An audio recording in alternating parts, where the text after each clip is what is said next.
இவங்க வழிபடக்கூடிய தெய்வம் யாருன்னு கேட்டிங்கன்னா கன்னிவாடி ராஜகாளி அம்மனை இந்த வருடத்தில் நீங்கள் நேரம் கிடைக்கும் போது போய் வணங்கும் பொழுது அதிரடியான பலன்கள் கைகூடாக நீங்கள் காணலாம். நீங்கள் சொல்லக்கூடிய மந்திரம் என்னன்னு கேட்டிங்கன்னா ஓம் மகா கணபதியே நமக. இந்த மந்திரத்தை கேட்ட மாத்திரத்தில் நீங்கள் கமெண்ட் செய்பவர்களுக்கு இந்த நொடியிலிருந்தே ஒரு நல்வாழ்க்கைக்கான மாற்றம் உதயமாயிடும் அப்படின்னு சொல்லலாம்.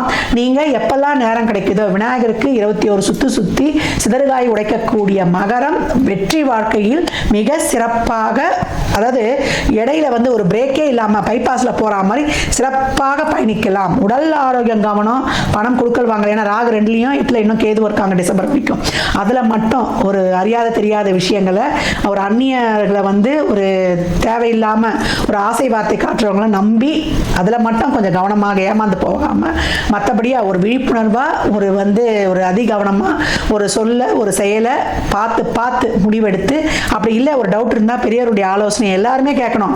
கணவனாக இருந்தால் மனைவி, மனைவியாக இருந்தால் கணவன், குழந்தைகளாக இருந்தால் அப்பா அம்மா, உங்களுடைய டீச்சர்ஸு, வயதானவர்கள் உடல் ஆரோக்கியத்தில் கவனம். 60 வயது மேலே போயிடுச்சுன்னா பெருசாக அதை பண்ணுறேன் இதை பண்ணுறேன்னு வேணாம். உங்கள் வாழ்க்கை ரொம்ப சிறப்பாக போயிடும். பிள்ளைங்களுக்கு பிரித்து கொடுக்கறது, செய்யறது, அவங்களுக்கு ஏதாவது ஒன்று பண்ணுறது, உங்களுக்கு கையில் ஒரு வருமானம் வர்றது, இதெல்லாமே சிறப்பாக இருக்கும்.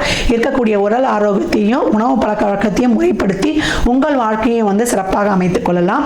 மகர ராசியில் இருக்கக்கூடிய 1 வயது குழந்தையிலிருந்து 90 வயது குழந்தை வரைக்கும் ஜூன் உங்களுக்கு டிசம்பர் வரைக்கும் ஒரு பொற்காலம் அப்படின்னு சொல்லலாம். அடிச்சு தூள் கலப்புங்க, அட்டகாசமாக பயணிக்கலாம். நிறைய சேரிட்டி தான தர்மம் செய்யும்போது 3இல் இருக்கக்கூடிய சனி உங்களுக்கு சிறப்பான பலன்களை தந்து உங்களை வெற்றி நடை வீர நடை போடு வைப்பார். மகரம் மகத்தான மாற்றம், சிகரத்தை நிச்சயம் தொடும், பத்திரமாத்து தங்கமாய் ஜொலிக்கும்.